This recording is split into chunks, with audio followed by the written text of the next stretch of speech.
मुस्लिम समाज की ज़मीन है, इसलिए वो लोग बोलता है कि ये हम रास्ता नहीं दे सकते इसके। बेदी तोड़ के तड़का तो बना लिया। 7 बीघा जमीन जो है फिलहाल मुस्लिम का अंदर में है, जमीन भी नहीं छोड़ता।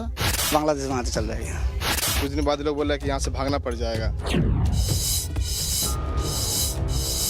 चेहरे अलग अलग हैं, लेकिन सबका दर्द एक जैसा है। हैरानी हमें भी है कि सबकी जुबान पर एक सी बात क्यों है, सबका आरोप एक जैसा क्यों है। लेकिन बात है क्या, पहले उसे सुन लेते हैं ताकि आगे की बात आपको और अच्छे से समझ में आ सके। बस्ती का रास्ता बंद कर देने का आरोप है, मैदान में बच्चों को नहीं खेलने देने का आरोप है, मंदिर की जमीन पर मुस्लिमों का कब्जा कर लेने का आरोप है, काली मां की बेदी को तोड़कर मजार बना लेने का आरोप। कहा जा रहा है कि अजान तो गूंजती है, लेकिन मंदिर से लाउड स्पीकर हटवा दिया जाता है। ये हालें बयां हैं हिंदुस्तान के उस हिस्से का जहां कुछ हिंदू परिवार अपने ही घर में शरणार्थी जैसा सितम झेलने की बात कह रहे हैं, वो भी हर रोज पल पर। आपके मन में सवाल आ रहा होगा कि हिंदुस्तान में ऐसा मुमकिन कैसे? हिंदुओं को प्रताड़ित करने के आरोपों में कितना दम है? न्यूज नेशन ने इसकी पड़ताल ग्राउंड जीरो पर पहुंचकर की। न्यूज नेशन रिपोर्टर विकास चंद्रा पश्चिम बंगाल में है। इलेक्शन की कवरेज में इसी दौरान वो नादिया पहुंचे। ये नादिया का नक्काशी पाड़ा ब्लॉक है, गांव है आर पाड़ा। यहाँ रहने वाले हिंदुओं का आरोप है कि उनका उत्पीड़न हो रहा है, उनकी जमीन पर जबरन कब्जा किया जा रहा है। प्रशासन के पास शिकायत करने पर कुछ भी नहीं होता। नादिया जिले के पलासीपड़ा विधानसभा क्षेत्र का ये आरपाड़ा गांव है। मेरे दाहिनी तरफ हिंदू आबादी है, लगभग 200-250 घर हिंदुओं के हैं, लेकिन स्थिति यहाँ बिल्कुल सामान्य नहीं है। इस खाली पड़े मैदान से हमने अपनी पड़ताल शुरू की। यहाँ हमें पुराने बरगद और पीपल के पेड़ मिले और ठीक उसके बगल में ये मजार। स्थानीय हिंदुओं का आरोप है कि यहाँ पहले माँ काली की बेदी हुआ करती थी, जिसे रातों रात तोड़कर मजार बना दिया गया और पूरी जमीन कब्जा ली गई। हमें जानकारी मिली कि पहले यहाँ काली बेदी भी था, यहाँ लोग पूजा भी करते थे। हाँ था, वो मेरे हम लोग तो छोटे छोटे था, लेकिन अब तो मजार बन गया। हाँ अब तो देख सके हो जो यहाँ का बहुत हम लोग जो छोटा से देख रहा है, ये एक पेड़ था, पेड़ का नीचे एक वेदी था, वेदी थे हिंदू भाई वो सकले पूजा देते हैं हर रोज। 6-7 बस्तर पहले ही वो लोग तो कह रहा है ये हमारा ज़मीन है, ये हमारा ज़मीन है, यहाँ से कोई खेलने नहीं दूंगा, मैं ये बेदी तोड़ के तड़का तो बना लिया। स्थानीय लोगों की पड़ताल में ये बात सामने आई कि इस टूटी फूटी मजार पर कोई इबादत करने भी शायद ही आता है। तो सवाल है, क्या सिर्फ जमीन पर कब्जा करने की नियत से रातों रात नकली कब्र बनाने का खेल शुरू हुआ? सच क्या है? पहले इस बरगद के नीचे ब्रह्म स्थान था, जिसको तोड़ दिया गया, खत्म कर दिया गया। उस पेड़ के नीचे काली बेदी थी, जहाँ काली पूजा होती थी, जिसे रातों रात कब्जा करके नकली कब्र बनाकर मजार में तब्दील कर दिया गया।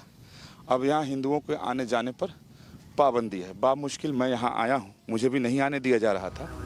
अब फिर से स्पॉट पर चले। खाली मैदान में एक तरफ स्कूल बना है। लोगों से बात करने पर पता चला कि एक ब्राह्मण परिवार ने इसी स्कूल के लिए ये जमीन दान में दी थी, जिसके एक हिस्से में खेलने के लिए प्लेग्राउंड छोड़ा गया था। लेकिन जमीन पर कब्जा करने के बाद अब यहाँ बच्चों को खेलने की भी इजाजत नहीं। बात सिर्फ इतनी ही नहीं, इस जमीन के चलते गांव के करीब 50 परिवारों को मेन रोड तक जाने के लिए रास्ता नहीं मिल पा रहा है। इधर के ये मुस्लिम समाज की जमीन है। हाँ, ये मुस्लिम समाज की ज़मीन है, इसलिए वो लोग बोलता है कि ये हम रास्ता नहीं दे सकते इसके यहाँ से। और एक बिजली की बंद कर देंगे तो कहाँ से आएंगे जाएंगे ये लोग? ये लोग बंद कर देगा तो इन लोगों को जाने का कोई रास्ता नहीं, घूम के आना पड़ेगा, कम से कम 4-5 किलोमीटर घूम के आना पड़ेगा। आरपाड़ा गांव की डेमोग्राफी की बात करें तो यहाँ हिंदू मुस्लिम आबादी एक समान है, यानी 50-50। लेकिन फिर भी हिंदू अपने ऊपर कई तरह की पाबंदियों की बात कह रहे हैं, जो सिर्फ जमीन पर कब्जे तक सीमित नहीं। पूजा पाठ और धार्मिक रीति रिवाज हर तरफ टोका टाकी। जो जानकारी मिली कि ये जमीन आरपाड़ा के ही एक ब्राह्मण परिवार का था, जिन्होंने स्कूल को दान दिया था।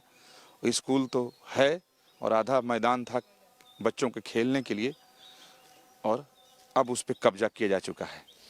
यानी लैंड जिहाद का एक जीता जागता नमूना ठीक मेरे पीछे है, और वो भी पूरी दादागिरी के साथ। इस पूरे गांव में एक बात समझ में आई कि लोग मीडिया से बात करने से कतराते हैं। वजह समझ में आती है, एक खास वर्ग का दबदबा है। फिर कुछ लोगों ने कैमरे पर बोलने की हिम्मत जुटाई।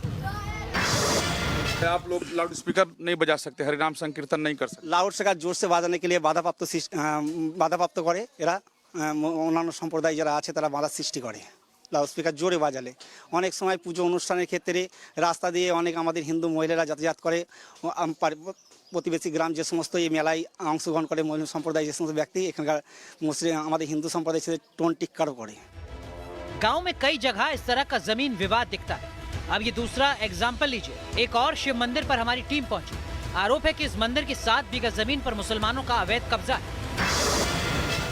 7 बीघा जमीन जो है फिलहाल मुस्लिम का अंदर में है। उन लोग भाग बदरा कुछ नहीं देता, ऐसा जमीन भी नहीं छोड़ता। आरपाड़ा में करीब 1000 हिंदू परिवार हैं, लेकिन वो कहते हैं कि वो अपने मंदिरों पर लाउड स्पीकर नहीं बजा सकते।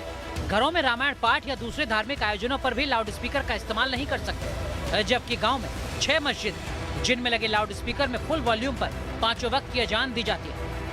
हिंदू कहते हैं कि अजान हो, लेकिन उनके मंदिर से भजन भी लाउड स्पीकर पर होना चाहिए। वो पूछते हैं कि ऐसा नहीं तो बंगाल और बांग्लादेश में फर्क क्या है। এই সরকার আসার পরে হিন্দু মুসলমানের সাম্প্রদায়িক মনোভাবটাই পশ্চিমবাংলায় বেশি সৃষ্টি হয়েছে।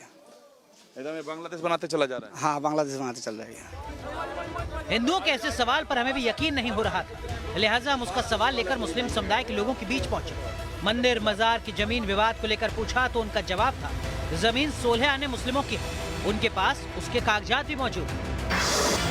हमारा बचपन से कब को कितना साल का है हमारे को पता ही नहीं है ये कब का है ये, ठीक है। तो ये रास्ता इधर से है ही नहीं, रास्ता ये आगे से है, ठीक है। जमीन है मोहम्मदम का है, तो कागज भी है इसका, डॉक्यूमेंट भी है। अच्छा, डॉक्यूमेंट। हाँ, डॉक्यूमेंट भी है। हालांकि हमारी टीम को ना तो मुस्लिम समाज और ना ही हिंदू समुदाय कोई भी जमीन के कागज दिखा पाया। हिंदू समुदाय के लोगों का आरोप है कि शासन प्रशासन की मिलीभगत से मुस्लिम समुदाय ने जमीन के फर्जी कागजात तैयार करा लिए। ऐसे में हमारी पड़ताल में यही सामने आया कि यहाँ की समस्या धार्मिक से ज्यादा कहीं राजनीतिक लगती है। विकास चंद्रा के साथ टीम न्यूज नेशन।